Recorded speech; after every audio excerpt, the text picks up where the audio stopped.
Hey there, Cheese Meisters. Welcome back to the Peach Pod.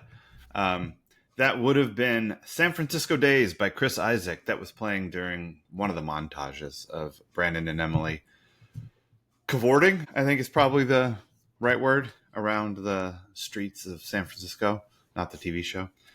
I'm Jeff, and let's take the next, hour to look into the miasma of my melancholy. My God. And joining me on the other end of the internet, my co-host. I'm Leslie, and I'm tired of the lies, tired of the deception, tired of the denial that defines my daily existence. But what is truth? Yeah. Okay, so here's where I question your commitment to this entire endeavor. How are you going to do that and not take off your tank top to reveal another tank top?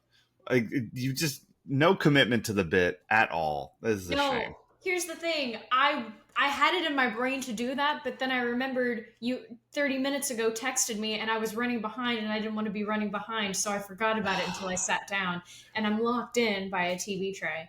So, Commitment to the bit above all else. That's I'm okay. not casting anything.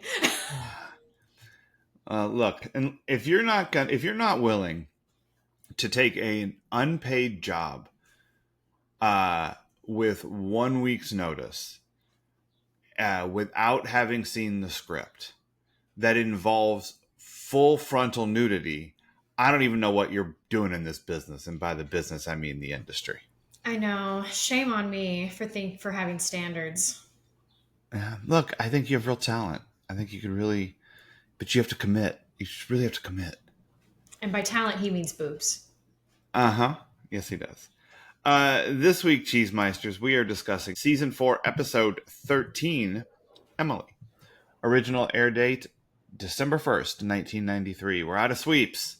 I don't know. It was November it was a weak-ass sweeps month this season anyway. Like, it just, I don't know. Nonsense episodes that didn't, like, there wasn't a lot, there were special guest stars, there wasn't any like super dramatic whatevers. They went to Las Vegas for some bullshit, whatever, but we've survived. We're out of sweeps and into San Francisco. So I know the answer is yes. Did you throw up in your mouth or throw something this episode? Both. Yeah. This is livid. Yeah, this is one of those episodes where you have a different experience of it than I do. But go ahead and tell everybody from whence the rage. Oh my God. I was blinded by my fury when she reads the script and looks up and goes, I have to get naked. And then he gives her this bullshit discussion about, I can't even repeat it because my brain refuses to accept such malarkey anymore, but basically saying, like, listen, in order for an actor to be good, they have to bring truth to this. And in order to be your most truthful self, you have to get naked on stage. All of these up yours. To anyone who's ever thought that or said that, oh my God, get out of the theater right now and do not pass go for $200. Yeah. And I was so scared, and I think you could tell I was getting mad at you because you were like, I didn't know it was this one yet. I'm sorry. I really, like, I thought there was that does Brenda get naked on stage was a longer storyline than 4 scenes in one episode. So I didn't think to warn you about it. I didn't realize it was this episode, and I didn't realize it was like start to finish. Like, she mentioned it last episode that she had an audition or something, or that she got a part in a thing. And I was like, oh, now we're going to get into that storyline. I didn't realize it was going to be like, boom, no titties. And then it was over.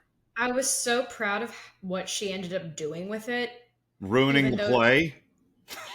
I mean, so I don't know if you want to get into it now. I mean, we can, but there's a double-edged sword here because on the one hand, like, good on you for doing what was right for you, but on the other Mm-hmm. hand, I have a feeling you're going to get the idea that it's okay as an actor for you to just change shit up last minute on people or on the Yeah. director. Like, you're going to get it in your skewed brain that whatever Brenda wants, Brenda gets. Uh-huh. It's I mean, not it's the great. same. It's the same thing as the drummer in That Thing You Do. Like, dude, you just changed the tempo on stage. We've never practiced this. Okay, it turns out you were right, but fuck. It's it's meeting shitty behavior with other shitty behavior. Right. Because like you could have the braver thing would have been to have a discussion or to say like, you know what, this isn't for me. I'm not going to do it. And also, you might want to rethink what you think good acting is, Right. because it Or sounds like you writing. just want to see naked bodies. Hmm. There's a theater X down the street. Yeah. Because the thing is, she also undercuts it like, look, if you want me to get naked tomorrow night, then I will. It's like, well, then which is it, Brenda? Hmm. Well, she only cared because her parents were there and Dylan was there. And you know who? You know He's what's already like? seen it. I know. Like the only person that she wasn't like, oh no, he's gonna see me naked, is literally the person who was most interested in it happening. Like she didn't for a second think, oh no, David's gonna see me naked. Yeah. And David was like, ooh, theater. David, as usual, getting blocked everywhere. I know. It's tough to be a David Silver sometimes, I think. Because you like you get to see Kelly naked, but then you have to apologize for it. And Donna won't bone you or nothing. And like you're this close to seeing Brenda, and just strike out, strike out. Poor David. Um, and it's like all he got to do in this episode was be sad about not seeing some boobies. Like, Well, you know, I feel you, David. I feel you. But also, like, want more. Want to see happy boobies. Happy boobs that are happy to show themselves. Not, um, not like in I thought you meant Fame. vag too, which is probably going to happen. Like, want more, David? Sure. But Yeah, want it to be done willingly want an enthusiastic exposure. sure. An enthusiastic cooch. That's what we all want. That's what we all want. So what happened in this episode? So Brenda has this whole play bullshit. Yeah. That we've already talked about and is really like not the point of the episode. It's like this random ass thing they put in there. But Brandon is in San Francisco still, and he and Emily are sleeping together. He spent 3 nights on the couch, which seems like incredible restraint from these two horn dogs. Yeah. But he ends up in her bed as he always was going to, and he should. And they're having a good time. But Rosie O'Toole keeps knocking on the door, coming on in. In her own You're show. Yeah, you're not a nosy neighbor, Rosie O'Toole. You are intrusive. Yeah. Emily's Like, really leaving because of you. yeah, I mean, here's the only reason why maybe not. She brings bagels. Like, if you're gonna like show up to someone's house in the like, and let's be real, it's probably 11 a.m. Like they're in college, they're just laying there. It's not like she showed up at 6 in the morning. Um, but if you're gonna do that, while you're pretty certain that your next door neighbor is like balling her high school boyfriend, like at least bring bagels, Rosie O'Toole, and she does. So, points for her. But they're having a go Can ahead. I get like egg and cheese on this as well, though? Some Yeah, get bacon? a bagel sandwich. I mean, or you could get a schmear and lox. It's fine. Like there's a lot of ways you can get bagels that are perfectly acceptable, but they're not New York bagels. So Jill, the one of Brandon's recent, rape victim girls, um, she would not have enjoyed these bagels. Rosie O'Toole, nice effort. The whole thing is just a shade on Rosie O'Toole, I guess. I just Yeah. like saying her name because it's so fucking stupid. It is. And They we're they try to create a spin-off with this character because she is so aggressively there. yeah, even when she's not there. In name Yeah. alone, you have to. Yeah, it's a The wild specter character. of Rosie O'Toole hangs over everything. That's just how Facts. it goes. Uh, and so they're having a good time sightseeing in San Francisco, Alcatrazing, dim summing, sea lioning, all of it. Alcatraz. The Rock. Um, and they're having a great time. And he's like, "So am I coming to Berkeley, or are you going to see you?" And Rosie's like, "She's supposed to go to Paris." He's like, "What? Oh fuck." And not only is she supposed to go to France, Brandon, but it's your fault that she maybe isn't. So fix it. Which is like, he just got there. Like this, Yeah. you're putting a lot of pressure on Brandon to fix a problem that he didn't cause. Although he kind of caused it by showing up. But we know Brandon's really good at fixing the problems he causes, like inviting people to form a circle. That's right. I can't extend my arm because You got a wall wall. back there. I know. I got depth of field behind me. I feel good about it. Um, so she got this Cousteau Institute thing, and she's like, maybe I won't go because penis. And then Brandon's like, look, I know it's the sweetest candy, but you maybe gotta like let it go a little bit. And Emily lets it go, and she decides she's gonna go there, not there, but there. Well, she went there and then was like, okay, now I can also go to there. That's right. Yeah, I like there, but I'm gonna try there. Yeah. And so that's happening, and but meanwhile, back in the Hall of Justice at California University, it is Hell Week for the fraternities and the sororities, which for the girls means like wear more clothes than you normally do and put on cold cream and walk through the quad. How embarrassing. Wouldn't that be nice if that's what it really was? Yeah. No, it's usually, I think, much, much, much worse than that. I think they missed watching Dazed and Confused. Yeah, yeah. Fry, you freshman prick teases. Exactly. Uh didn't even take him out after they busted him. No. It's not cool. Um but for the guys, Hell Week involves a lot of push-ups. Getting healthy. Yeah, get in shape, everybody. It involves Ian and Paul laughing uncontrollably on camera, not Steve and John Sears. That was not the characters. Oh, really? That was them laughing? It was because those two guys hate each other. They're not like Steve and John are not going to share a legit giggle the way that. I did think it was a weird beat, but I was just like, what is happening? So they just kept a break? I think that was like they did 27 takes and that was the best one. Wow.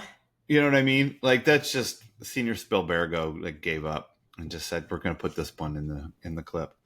Yeah, I mean that's clearly the two of them giggling. Like it's like the 9th time we've done this and we can't stop laughing and here we are.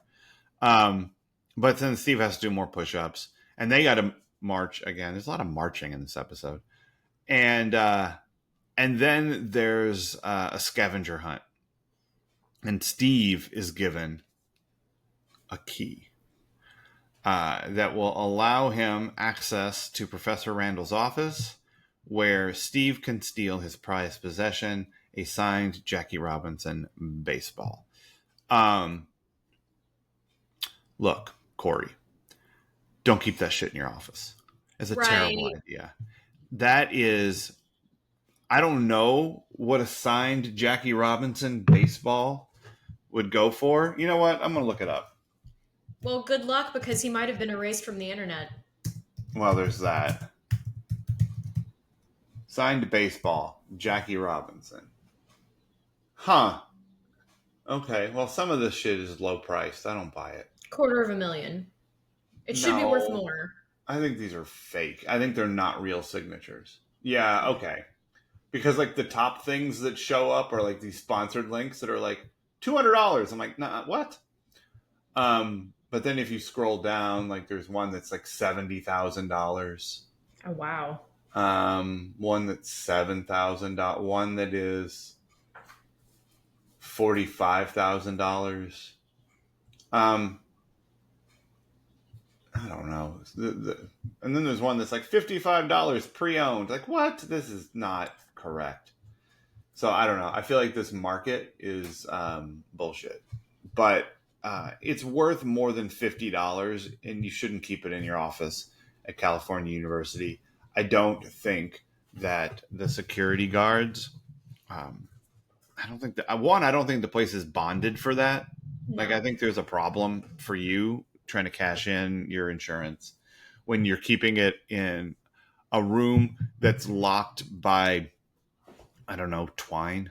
Basically, Also, that's not a heavy lock. Did you learn nothing from The Sandlot? No. Which is that? Yeah, I guess Sandlot already came out. I feel like it did, but It's gonna be real close. Let's see. The Great Bambino. I know, that Sandlot is great. Killing me, Smalls.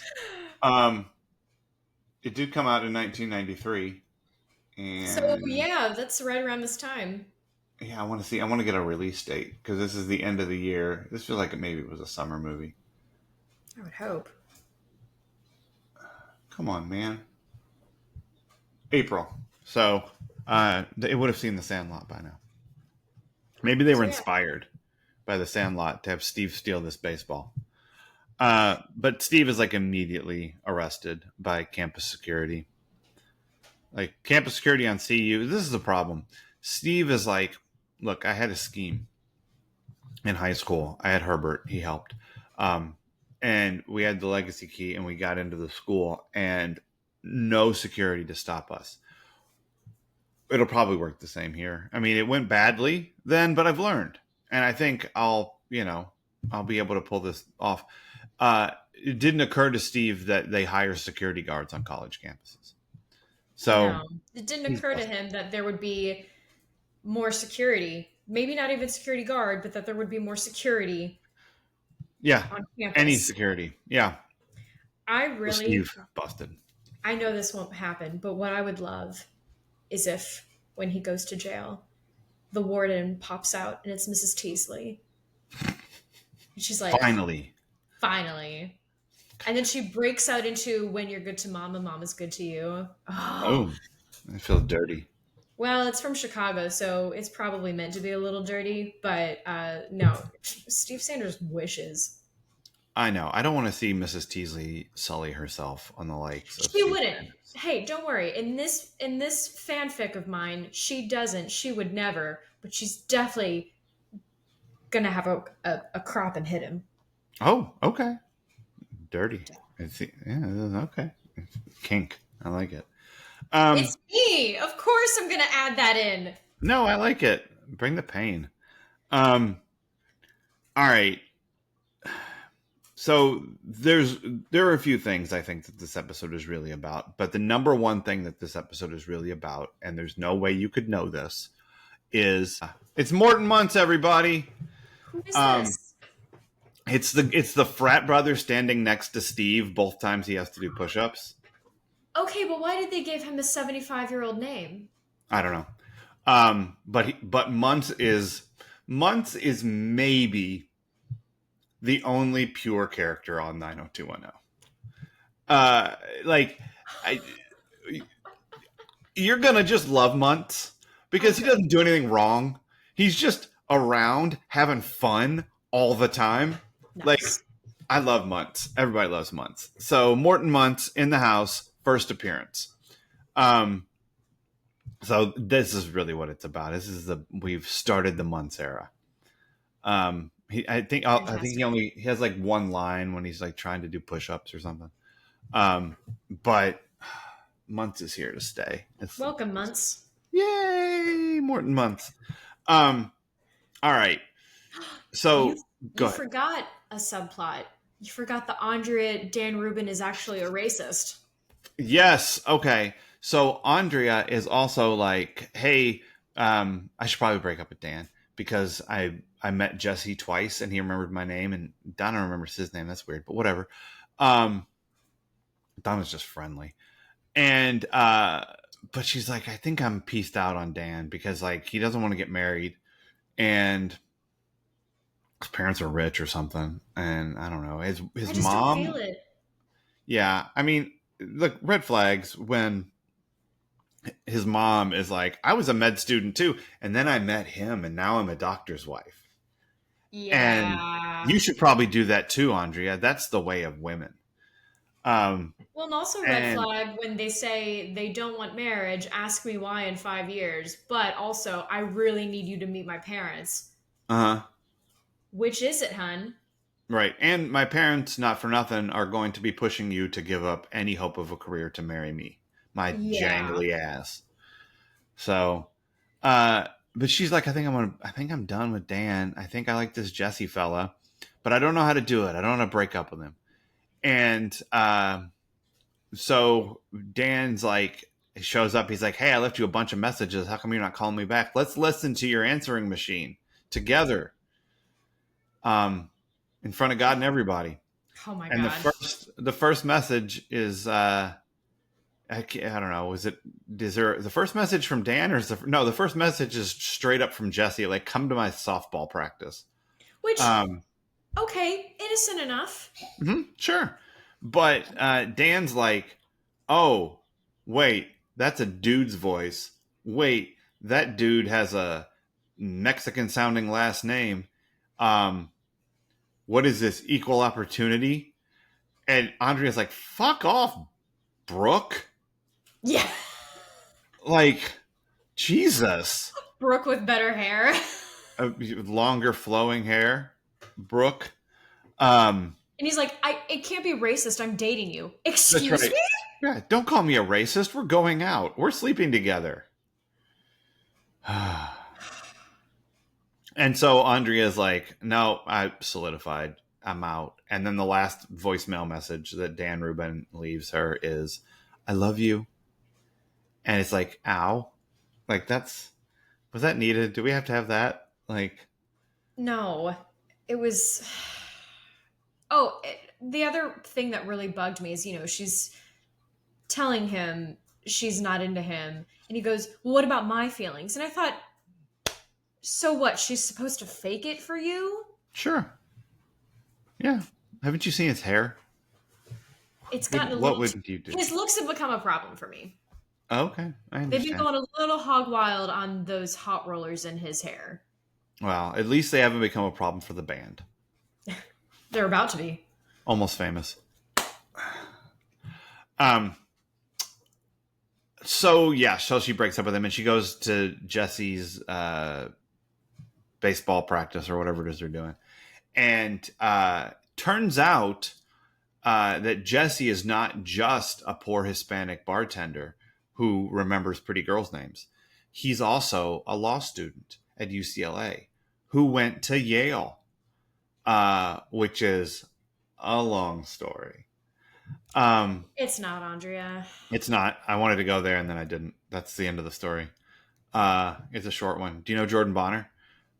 He went to Yale. Your paths didn't cross. Um, I wanted to be annoyed at all the at all the ways he was testing her, but at the same time, I thought, no, Jesse has seen the future, and it is important to test white women. yeah, it's good to know what you're getting into. Andrea didn't ask Dan what he thinks about Mexican people, and if she had, maybe she would have learned a Brooke lesson right away. Yeah. But she did not. She had to learn it after she gave up the nappy dugout. Shouts to Ice What? Cube. Yeah, Oh my God! What a terrible I know. term. It is a terrible term. I know. I didn't invent it. I'm just saying it's one that exists. Um, yeah. So Andrea is done with Dan Rubin. Moving on to Jesse Vasquez, and he seems. Well, I guess now that you know that he's not just a poor brown bartender, what do you think of him for Andrea? I mean, he seemed nice from the beginning. Like, Mm-hmm. even though I get bugged by the whole like, oh, you're with someone, where do you live? Um, Mm-hmm. he was at least, as I tell my medical students, it's all about your tone.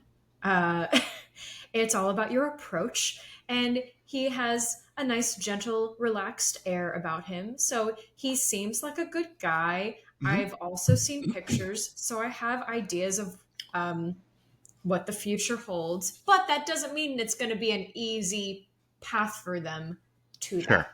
Um, and also, as I mean, it's funny. There are couples you're supposed to root for, and then they get there, and then years later you look back. I mean, you look at Ross and Rachel, or like Dawson and Joey, Corey and Topanga, and you're like, oh, maybe those weren't great couples. Um, but listen, horrible people deserve other horrible people. Yeah, but we're Um, not saying that Jesse and Andre are horrible people yet. no, I don't think they're horrible. I have no idea because again, early on in their relationship, but Mhm. I like that Andrea seems happy. Yeah, I didn't want her to, I don't want her to just stay with someone who's not making her happy anymore, or who yeah, she cannot find the ability to be happy with. It's not his job to yeah. make them happy. And you don't have to, like, the first person you date in college doesn't have to be the person that you end up with for the rest of your life. It's fine. The first person you sleep with doesn't have to be the person you end up with, Right. Yep. ladies. And I'm pointing at Or ladies because only ladies probably feel that pressure. I don't know. What about Cameron from Cameron. Ferris Bueller? That was Ferris's Oh, that's a big. rare guy. Yeah. That's Cameron a is a rare rare breed. guy. Yep. When Cameron was in Egypt land, let my Cameron go. Um, Here's something I think this episode might really have been about. Um, Calm down, director. No shit. Jesus. My Uh, God. this episode was directed by a guy who likes to hold the camera and zip it around. And Richard zoom Lang. in. Yeah. Oh, Jesus. R.I.P. Richard Lang died at the age of 57. Oh, That's pretty rough. Um, Directed 7 episodes of 902. I wonder if this is his first one. No, he goes back. Oh shit! oh no. Well, his first episode was The Kindness of Strangers in season 3, but he directed It's a Totally Happening Life. Oh no. So he's not great. This is, I mean, so He he, gets some wacky episodes. yeah, and this one he decided to do some stuff. Like, there's a whole lot of montagey stuff running around San Francisco. But the episode starts with a direct homage to Psycho, which I don't know if you caught or not. I didn't catch it when I first watched it, but when I watched it this morning, I was like, "Oh shit!" I Because didn't, but that's terrible. it Like is. You I don't think like the Psycho homage because I it's don't Emily. it sends the wrong message. One, it sends the message of you don't actually think I think the show is trying to tell us these two are meant to be, but if your director is doing that shit, then that tells me the director is not on board with this story and is going to do Mm. his own he's pulling a Brenda. Yeah, He says, yeah. "I don't see it for these two." It's two conflicting views.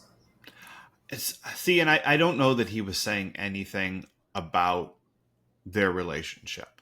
I think he was saying they're in San Francisco. Remember how Psycho starts with the opening shot of San Francisco and then we zoom in through the window to see the couple in bed? We can do that here. And guess what? It's Psycho. And remember Emily was Psycho? Yeah, Kind that's of. terrible. That's I terrible. agree, but I don't think it's about. I don't love it. Um, but it's not the only time he gets a little, I don't know what, with the camera.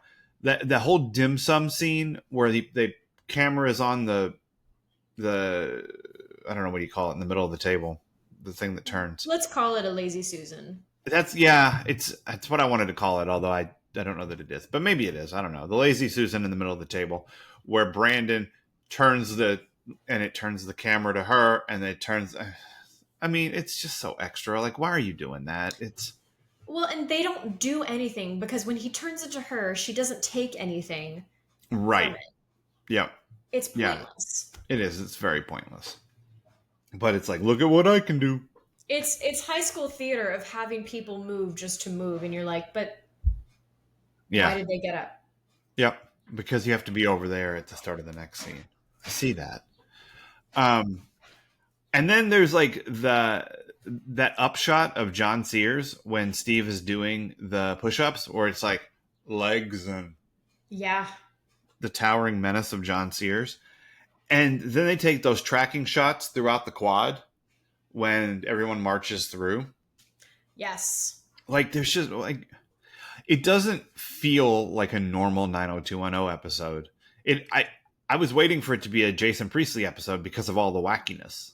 Yeah. But it's not. Like his are better than this. This was I didn't like it. Um it's just real weird. I don't okay. So He that's did what it weird was about. shots just to do them, and like that. Yeah. There's no point that. Nope. It was like, look at what I can do with a camera. Not Oh, you know much. what? Let's go over here and shoot where they shot Vertigo by the bridge. Okay, we'll do that too. I mean, they're Boy. leaning in to all of the places that you film things in San Francisco. So irritating. Indeed. What do you think this episode might really have been about? One of the things I think this episode is really about is how everyone's got to go through hell in order to get what they want. Mm-hmm. Because Hell Week, baby. I mean, the pledges. Yeah. First thing is the pledges. Brenda and her play. She wants to be an actor, but she's clearly got to. You got to work on, the shitty stuff. Yeah. So Brenda has to go through. You have to be in some bad plays before you can get some good plays. Not my rule. I don't like it. It just happens sometimes. That's the way it goes. Or it's not even that it's a bad play that you have to. Because here's the sad truth: you're going to have not so great theatrical experiences all throughout. There will be good things in the mix, Sure.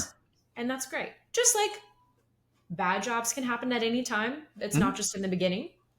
Brandon and Emily had to go through some awful times together before they could have this beautiful honeymoon period together. Emily had to go through hell before she could find peace and serenity. I feel like they're trying to tell us Dylan and Kelly are going through some hell before they can wind up back together, but I'm not buying it.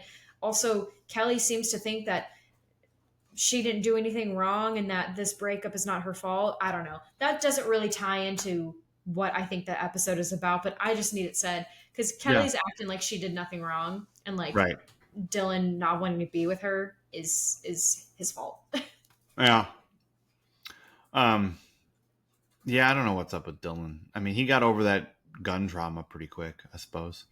No, he still has the gun. Something's going to come back with that. Yeah, but I mean, he doesn't seem upset about it anymore. Well, like he's like, "Oh, you're wearing cold cream? Let's make out." Grief is non-linear. No, it's definitely non-linear. In this show, it's have it for a minute and then never speak of it again. That's so nice. Right? I think that would be something to have. If you could just... It's glorious. Yeah. Just forget that Scott existed. Or, speaking of getting past things quickly, no Stewart. Yeah. Again, no Stewart. Why wasn't he at the show? Because again, that kind of...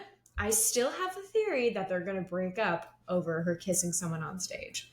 But I mean... Where is he? I'm just pointing out that he's not there. That's all. This third episode in a row where it's like this dude she was going to marry. Not only is he not there, no one brings it up. Nope. Like it's like they all forgot that Steve rode in an airplane next to Elvis. How are you going to forget that? Yeah. Karate chop Elvis. Yeah. The last thing I think this episode is about, because I was kind of having trouble finding a through line in this one. This episode is about learning to do what's best for you. Okay. Because and the best example of this is Emily. Yeah. Uh, like I don't question her love of Brandon.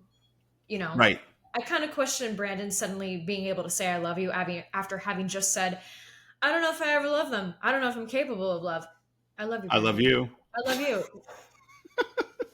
Yeah.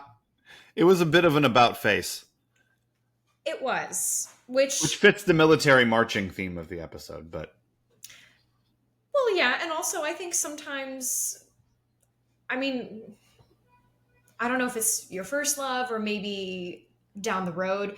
Sometimes you say I love you just because, well, someone already said it, so like, yeah, I think I love mm, you too, or like, mhm. I don't want to not say it, I could love you. Anyway, learning to do what's best for you. So Emily has to deal with the quandary of, do I stay here with this man I've been longing for, wanting back in my life? I finally found happiness with this person. Or do I go and do this thing that, you know, I found after all this work on myself and, Mhm. be great for me? Yeah. Uh, Andrea has to figure out how to, break up with Dan, which is not done in a great way. But again, she's at least breaking up with him and not staying with him out of Yeah. some obligation to him. Mhm. Um, Brenda has to do what's best for her, so in order, and changes the play.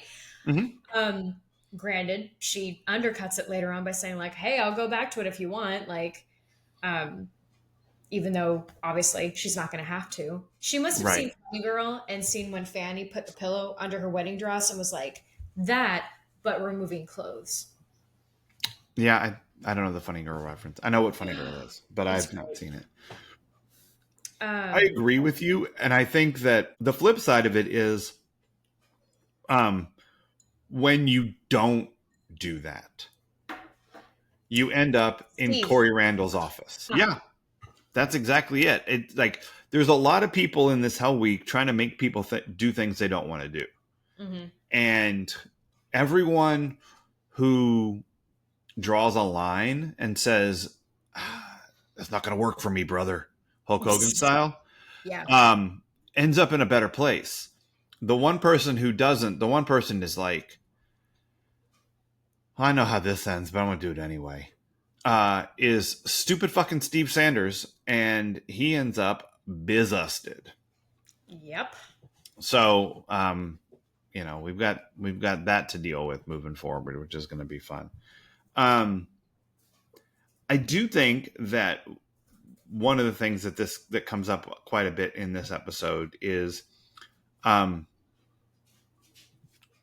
giving meaning to past relationships, Yeah. because like Andrea, like surprisingly, has uh, quite the multicultural dating background. Yeah. Like for someone who has never really dated anybody, she's like dated a white guy and a black guy and a Republican and a Hispanic guy. Andrea is just like equal opportunity, gonna date somebody. You just don't even realize it until she says it out loud. But you're like, oh yeah, that's right. There was Jordan, and then there was Peter Krause, and who's also a white guy and a Republican.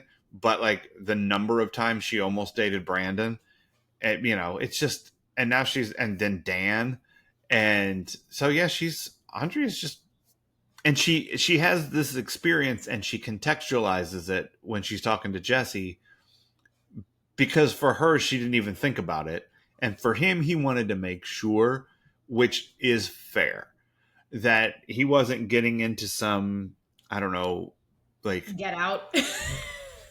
well, okay, like worst possible scenario, get out, but also like just a um take a walk on the wild side kind of situation, you Yeah. know Am I a kink for you? right, yeah, exactly. um and Andrea's like, what? No, it's Jordan Bonner, and I saw Batman 2 with a Republican, yo. So Yeah. In And I mean, it makes sense for Andrea because she always looks at each new thing as like, well, I can broaden my life experiences. Right. She didn't say, "Oh, I've never dated a Hispanic guy. I can check that off my list." Just like hot yoga. Yeah, yeah. Again, she's not on the line. She's not towing the line, thankfully. She's just really out here trying all the things, all the I like it that people. they've gotten Andrea away from, uh, well, I'll do it because I can write a story about it. Yes. Like she's moved on from that. Well, because Oh, at I some point it's not cute. no, I've heard of sushi. Let's try sushi. I can write a story about it. Calm down, Andrea. Okay, Um, going back just a minute. yeah, I have a hard time I have a hard time grasping that Brandon has never had Asian food, living in LA with rich people. Like, yeah. Um, I know you're only around white people, but like, come on. I And then know. acting like, okay, the only thing he could have had that wasn't good in that little of a bite, I thought, I'm really hoping that's wasabi and he's about to be like on fire. But Right. Yeah, and I don't know. I remember what is it, rice paste or something that they said it was. I don't know. It sounded gross, whatever it was. I don't know, but his opinion is trash. Like, Yeah. Um, I don't. I've probably had dim sum, but it's not my go-to at like a no. Chinese restaurant or anything. I don't because dim sum is like dumplings, right? The little Yeah. dumplings. I'm not a dumpling guy. Um, I'm not either. Like, but they're you know, doughy. we've been to Chinese restaurants together, and like there are so many other great like meals you can have there. Like either Yeah, I think I've had pineapple fried rice that I love, but yeah, I'm not a dumpling person. yeah. I just they're too doughy for me. Um, but at least Brandon was like, "I'll give it a shot. What the hell?" Um, you know, Sure. she said Kipling, and he said, "Sure, I'll eat anything once." Um, Clue reference. Uh, That is but not a quote I have burned in my brain from that movie, but thank you. oh yeah, no problem. Um, the other thing, like Brandon also contextualizes all of his old relationships, like which, to be honest, I find this list of people Brandon kissed so much more interesting than the senior breakfast list Brandon of wants a little what's a little cutie. cutie, Brandon sticks it in the booty, Brandon. I was hoping you were going to go with that lyric. Of course, God, come on. If you're not going to rhyme cutie with booty, what are you even doing? Is it a Sunday morning or not? Um, I I am so glad that he first mentioned the ice skater. I'm a little yeah, mad that we didn't get her name because I want the show to be better than me and remember. right. Yeah, and they left some out. They left out Carla. Yeah, Um, you know, Marianne, they left out Marianne. They left out Lydia although Leeds. Lydia Leeds, which happened before Emily, but still. But they These clearly wanted to show that Brandon likes a wounded bird, or which that just hey, Brandon makes, and they left out Cheryl too. Um, which he says to her because she's like, I forget, she's like amazed he has protection or something. He goes like, well, yeah, that's the problem. I always have lots of protection, but no one to protect. right. Like foreshadowing. Yeah, yeah, because Brandon makes bad choices. Apparently, is what we're talking Brandon about here. wants to be a hero. Brandon thinks It's that he's kind the of a big hero. zero. Yeah. Yeah, he but it is interesting to hear him catch Emily up on all of the stuff we've seen, Yes. and be like, this is my dating experience since you tried to burn my house down and I gave you my shirt. um it's been not good. Yeah. Like I've dated poorly. I've chosen poorly. It's gone badly for me. um I don't even want to tell you about the keytar. Like, it's been so bad that I The guy I almost punched. lost a girl to a guy who plays the guitar, who's an Axl Rose wannabe. Axl Rose is a sellout. Um, Long live Diesel, Stone, and the Waste Management. That's what I say. In the Um, Bay. I bet that, you know what? I bet you that Emily. Okay, hold on. Pause. I just realized something. Why didn't Brandon try to see Nikki? Yes! God fucking damn it, Brandon. Oh my god. Nikki, Diesel, Stone, they're all in San Francisco. How did they. Now that would have been the run in of the season. That's the sweeps we deserved. What if he was hanging with Emily and they ran into Nikki? That would have been. Oh, fuck. Why can't things be better? I ask Like, myself that every single day. and why didn't Brandon say Nikki was great, but I got her on the rebound from an abusive boyfriend, Who I who, oh, punched. shit, reminds me, they're from here. Have you seen Diesel, Stone and the Waste Management? And she's like, the Keytar guy, they blow. Like, I want, if nothing else, I want Emily to have gone to a bar one night and had to suffer through um, Behind Blue Eyes or whatever that song he sings for Nikki is. Um, I Wouldn't it have been great if Rosie O'Toole was Nikki Oh my god. and both the girls that Brandon dated long term live across the hall from each other in San Francisco? Wouldn't that have been better? Writers of this episode, 30 Would have been years great. later. Oh, it makes me sad that that didn't happen. God And then damn Emily and Nikki are friends, and Nikki it. knows about Brandon and Emily, and there's been some conspiracy, and then they have a threesome like in Mad Men. Oh Oh, man. this show would have been great. Damn it. I quit. Why didn't this happen? Man, I'm so irritated. I know. Uh, I'm so excited we had that thought at the same time. we did. We synced up on that instantaneously. Uh, Fuck. The world could Well, be a better place. Cheesemeisters, it's been grand, but we got nothing else. My brain is broken at the fact that Nikki didn't bump into Nikki. Fuck. It's very sad. All right. Do you have anything else that this episode might really have been about? No, I'm broken after that. I know. How'd you like the Casablanca quote Brandon just gives Emily? I missed it. When they're standing by the Golden Gate Bridge and he tells her that if she's not on that plane, she's going to regret it. Maybe not today, maybe not tomorrow. I missed that completely. Oh my Yeah. god. Yeah, That's beautiful. gave it the whole deal. Ugh. Now I need to Yep. rewatch Casablanca. I know that movie was pretty great. Go back and listen to our episode on Casablanca, you guys. Casablanca is great. We loved it. It's fantastic. Um, okay, what did this make you nostalgic for? I was really worried.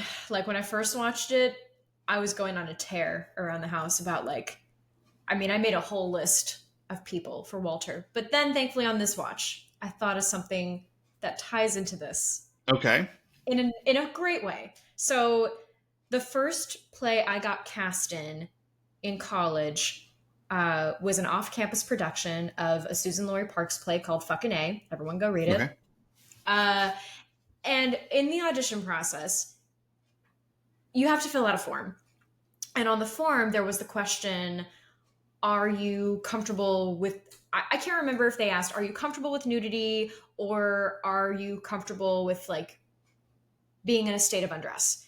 uh-huh. And being a freshman and not having any kind of experience with that, I just wrote a weird little face.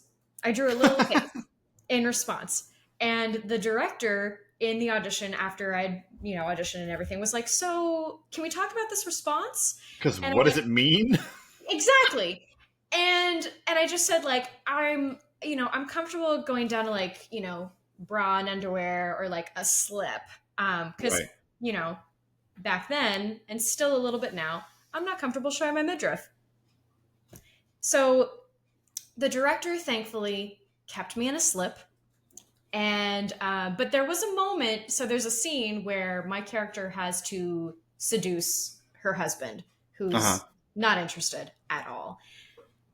And I think it was opening night or some night. I see where my parents are sitting, Mm-hmm. and right in front of them is where I have to seduce this guy Sure. and like straddle him and everything. And I went, Uh, great. Well, mhm. at least they're behind me and I don't have to see them. Right. So, you know, similar experience, but much healthier. One of the best play experiences I've ever had. That was a great ensemble. And I'm so thankful that that director was cool and Mm-hmm. encouraged conversation. No notes. Excellent. I like that. Yes. I like that the trauma bomb that came on this episode ended with you having a fond memory. Right. I Yeah. didn't think that was going to happen, but I'm so like yeah, I'm so thankful that it did because I don't want to always be yelling about horrible things. There have been good things that have happened in theater for Yeah. me and many others, and this was a good one. Good. And I my like that. parents weren't horrified by it either. They were like, "Well, not our favorite play." Right. But you know.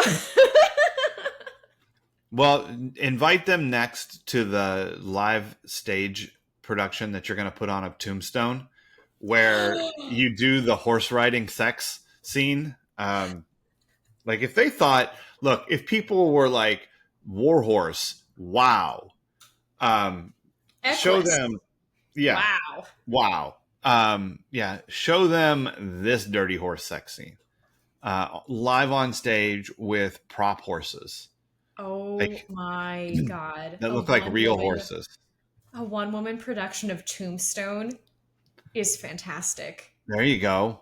I like it. Look, if you can do Dorian Gray, you can do Tombstone, one woman. All I have to do is change my mustache. Yes, it's just you're just swapping Oh out my mustaches. god. Yep.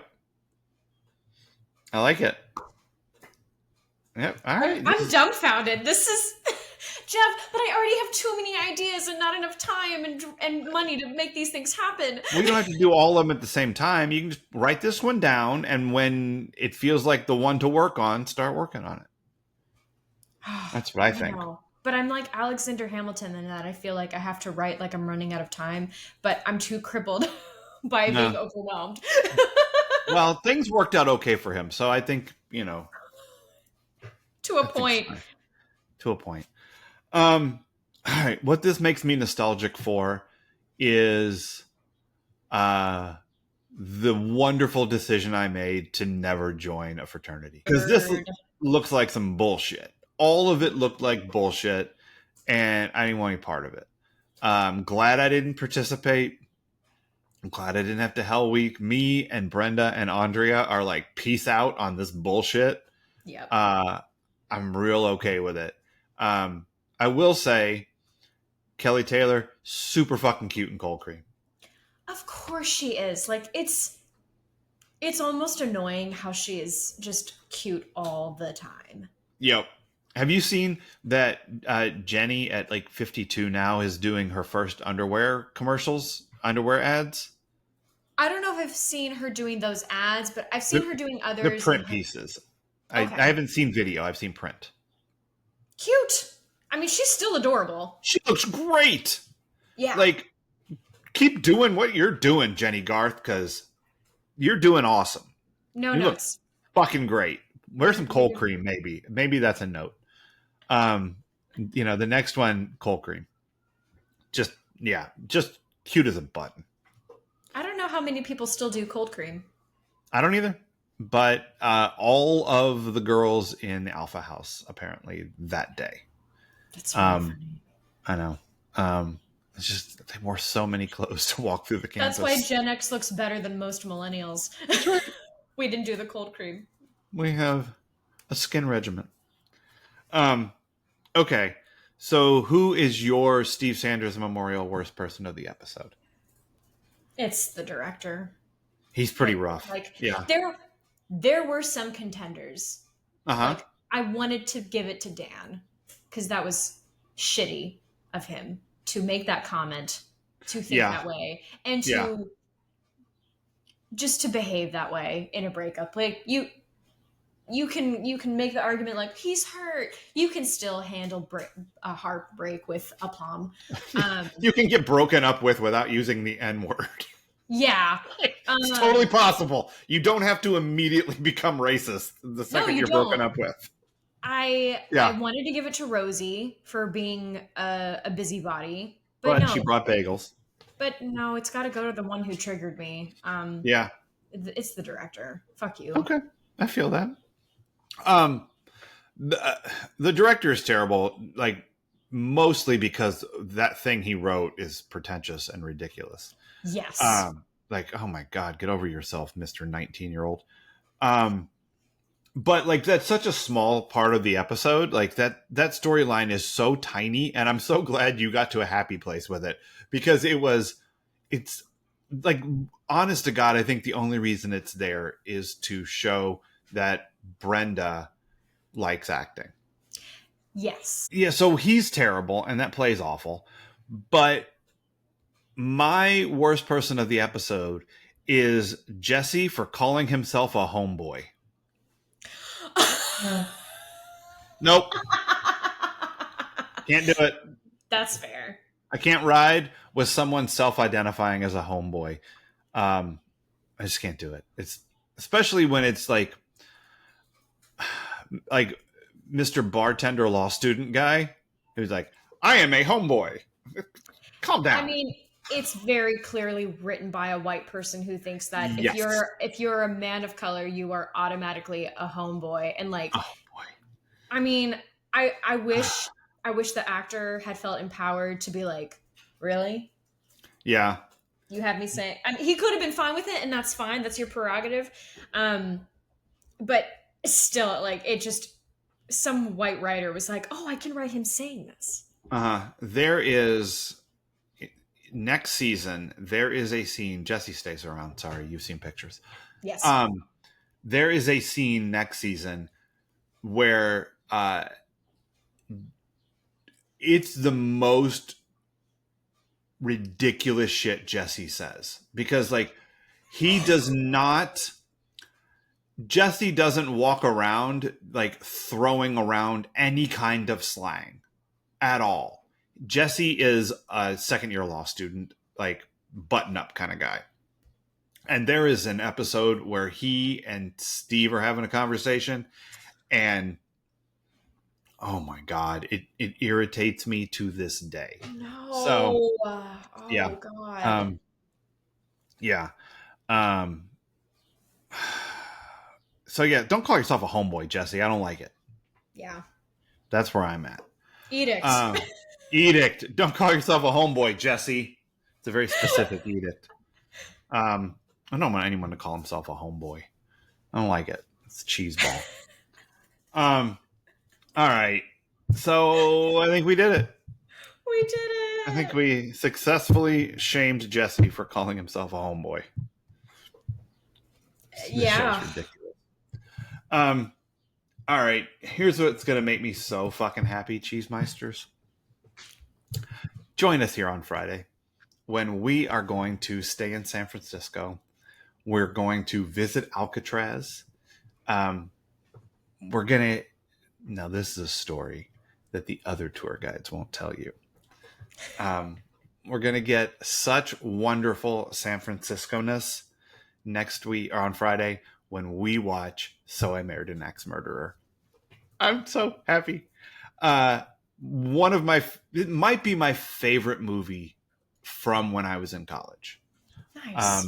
It came out when I was in high school, but like I lived this movie in college. Just watched it a million times, showed it to a million people, wouldn't stop quoting it. I love this movie. So, and you have erased it from your memory. So it'll be like the first time. Yeah. I don't think it'll be like Splendor in the Grass where you're like, I thought this was a different movie. Or Starship Troopers. Or Starship. Well, boy, you know, Starship Troopers is a weird one. Nobody understands that movie. And then when you understand it, you go, oh. But Super Troopers, as you've said and others have said, it's a completely different movie. Different deal. The Starship Troopers is not Super Troopers. Different. Very different. And then join us here next Wednesday when we talk about season 4, episode 14, Windstruck, and get deeper into the world of a heist gone wrong. Oh my. Yep. And we have another phenomenal movie next week that I'm also super fucking excited about. But you're going to have to wait to hear about that one, Cheese Meisters. Until then. Bye. Bye.